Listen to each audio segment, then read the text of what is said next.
প্রিয় শিক্ষার্থীরা, তোমরা সবাই কেমন আছো? আমরা পরের ক্লাসে আবার চলে আসলাম। গত ক্লাসে টেন্সের প্রেজেন্ট ইনডিফিনিট টেন্সের সব স্ট্রাকচার সহকারে আমরা টেন্সের সংজ্ঞাগুলো তোমাদের দিয়েছিলাম।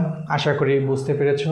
এবং পরের ক্লাসে আমরা পাস্ট টেন্সের সব সংজ্ঞাগুলো এবং স্ট্রাকচার সহকারে পাস্ট টেন্সের ব্যবহারটা একটু বোঝাবো। আশা করি খুব সহজে তোমরা বুঝতে পারবে। সাথে থাকার জন্য সবাইকে ধন্যবাদ। ওকে, আমরা আসবো পাস্ট ইনডিফিনিট টেন্স নিয়ে। প্রথমে আমরা জানি পাস্ট টেন্স কয় প্রকার? 4 প্রকার। আমরা গত ক্লাসে টেন্স কয় প্রকার সব সংজ্ঞা দিয়েছিলাম। পাস্ট টেন্স হচ্ছে 4 প্রকার: past indefinite, past continuous, past perfect এবং পাস্ট পারফেক্ট কন্টিনিউয়াস। ওকে, তাহলে আমরা শুরু করি। Past indefinite tense.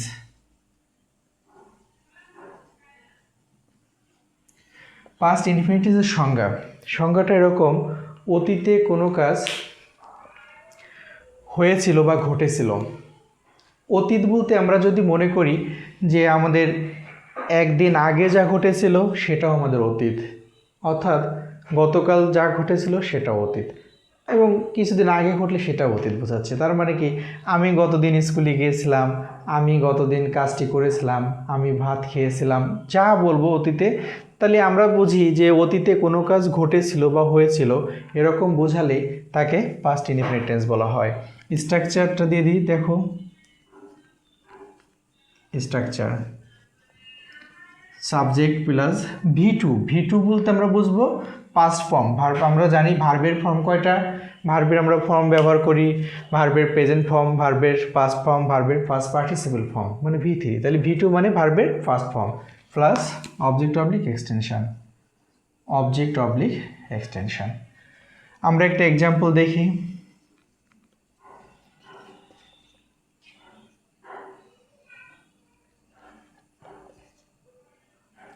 She solved the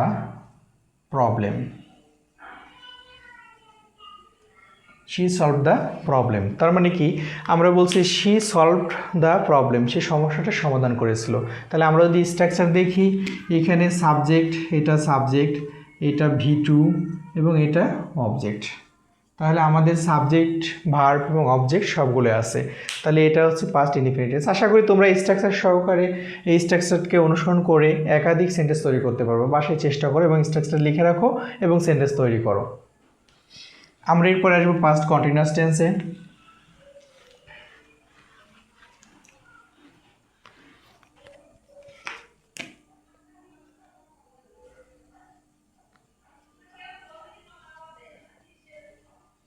past continuous tense. তাহলে পাস্ট কন্টিনিউয়াস টেন্সের সংজ্ঞাটা আমরা একটু জেনে নিই। অতীতে কোনো কাজ ঘটিতেছিল বা ঘটছিল, তার মানে অতীতে এটা চলমান অবস্থায় ছিল, এরকম বোঝালে তাকে পাস্ট কন্টিনিউয়াস টেন্স বলা হয়। আমরা স্ট্রাকচারটা দেখব। স্ট্রাকচার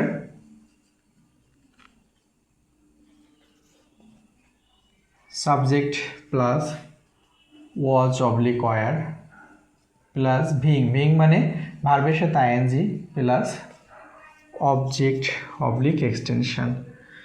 প্রিয় শিক্ষার্থীরা, তোমরা স্ট্রাকচারটা খাতায় তুলে নেবে। আমরা জানি পাস্ট কন্টিনিউয়াস টেন্সের স্ট্রাকচার হলো subject plus was oblique were. Was কোথায় হবে এবং ওয়্যার কোথায় হবে? কারণ যদি সাবজেক্টটা সিঙ্গুলার হয় সেক্ষেত্রে ওয়াজ হবে, এবং যদি সাবজেক্টটা প্লুরাল হয় সেক্ষেত্রে ওয়্যার হবে। যেমন হির ক্ষেত্রে ওয়াজ হবে, আয়ের ক্ষেত্রে ওয়াজ হবে, শির ক্ষেত্রে ওয়াজ হবে। কিন্তু যদি বলা হয় ইউ, ওই, দে, সেক্ষেত্রে ওয়্যার হবে, এবং মূল ভার্বের সাথে ING plus object oblique extension. তাহলে আমরা একটা এক্সাম্পল দেখব।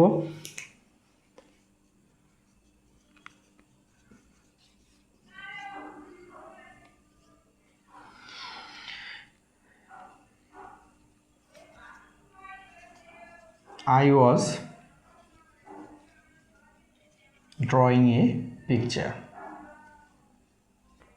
তাহলে দেখো এখানে আই, ভার্বটা ওয়াজ ড্রয়িং এবং এই পিকচারটা অবজেক্ট। তাহলে কি, I was drawing a picture, subject, verb এবং অবজেক্ট আমরা পেয়েছি। এক্সটেনশনটা দিতেও পারি, না দিলেও সমস্যা নাই। তাহলে মূল কথা হচ্ছে অতীত, যেমন আমি একটি ছবি অঙ্কন করছিলাম বা করিতেছিলাম, তাহলে এটা পাস্ট কন্টিনিউয়াস টেন্সে বোঝালো।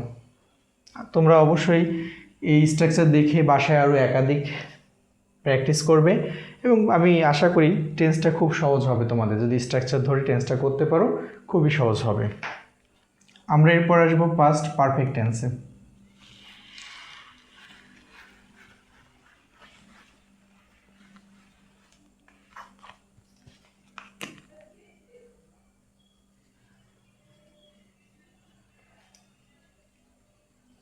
পাস্ট পারফেক্ট টেন্স আমরা সংজ্ঞাটা একটু বলে দিই। পাস্ট পারফেক্ট টেন্সের ঘটনাটা অতীতে পরপর দুটি কাজ ঘটেছিল। অতীতে পরপর দুটি কাজ ঘটেছিল। যে কাজটি আগে ঘটেছিল সেটা পাস্ট পারফেক্ট টেন্স হবে এবং যেটি পরে ঘটেছিল সেটা পাস্ট ইনডিফিনিট টেন্সে হয়। এবং আগে এবং পরে অনুযায়ী আফটার এবং বিফোর ব্যবহার করতে হয়। আমি স্ট্রাকচারটা তাহলে আমরা সংজ্ঞাটা কি, অতীতে পরপর দুটো কাজ ঘটেছিল। যে কাজটা আগে ঘটেছিল সেটা পাস্ট পারফেক্ট টেন্সে হবে এবং যেটা পরে ঘটেছিল সেটা পাস্ট ইনডিফিনিট টেন্সে হবে।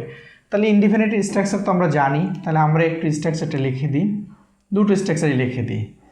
Subject plus had plus V3 plus object oblique extension before plus before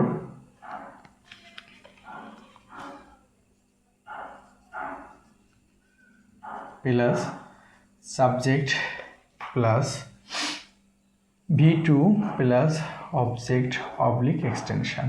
তাহলে আমরা দেখব প্রথম structure subject plus had plus V3 plus object oblique extension plus before plus subject plus V2। তার মানে V2 মানে ভার্বের পাস্ট ফর্ম অর্থাৎ past indefinite টেন্সের গঠন প্লাস অবজেক্ট অবলিক এক্সটেনশন। যেমন আমরা একটা এক্সাম্পল দিতে পারি এটা নিয়ে।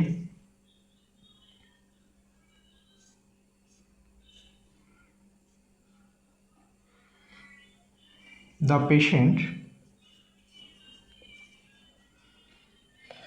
had died before the doctor came. আমরা খুব প্রচলিত একটা sentence, the patient had died before the doctor came. তাহলে এখানে দুটো কাজ আছে, যে কাজটা আগে ঘটছে সেটা পাস্ট পারফেক্টে এবং যেটা পরে হয়েছে সেটা পাস্ট ইনডিফিনিটে। যেমন দ্য পেশেন্ট হ্যাড ডাইড অর্থাৎ রোগীটি মারা গিয়েছিল, ডাক্তার আসার পূর্বেই রোগীটি মারা গিয়েছিল। তার মানে কি আগে রোগীটি মারা গেল তারপরে ডাক্তার আসলো, যার কারণে যে কাজটা আগে হয়েছে সেটা পাস্ট পারফেক্ট হয়েছে এবং যেটা পরে হলো সেটা পাস্ট ইনডিফিনিট টেন্সে হয়েছে। ওকে, আমরা সেকেন্ড স্ট্রাকচারটা দেখব।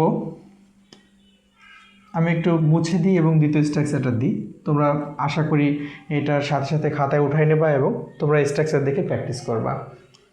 আমরা দ্বিতীয় স্ট্রাকচারটা দেখব।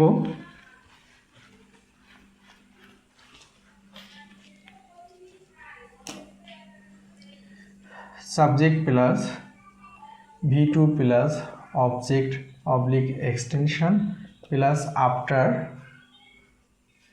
Plus subject plus had plus V3 plus object oblique extension.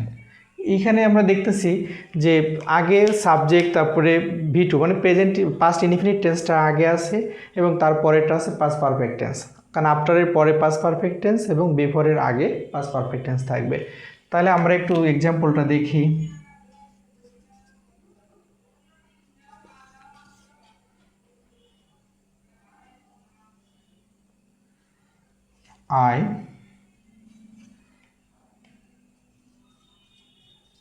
I reached school after the rain had started.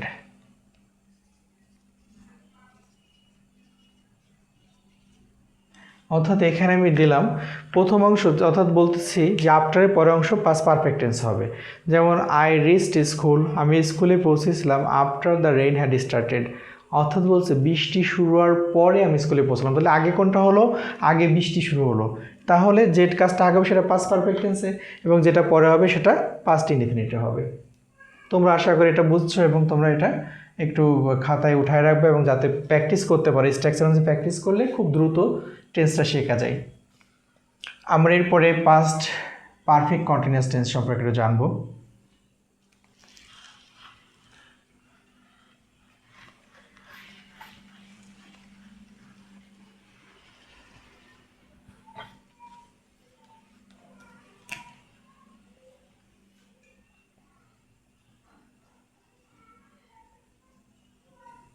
Past perfect continuous tense.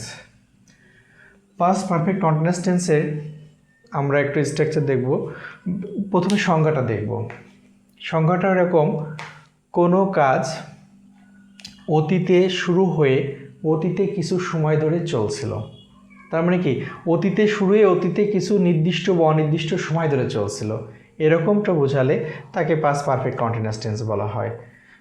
আমরা একটু স্ট্রাকচার দেখব। Subject plus had been plus being, মানে ভার্বের সাথে ING plus for oblique sense plus time oblique extension.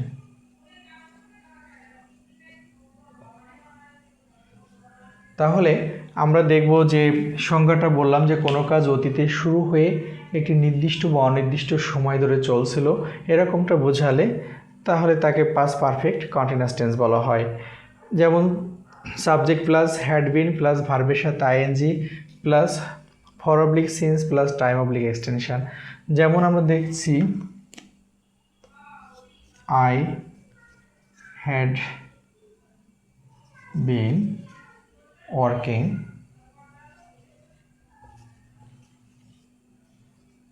for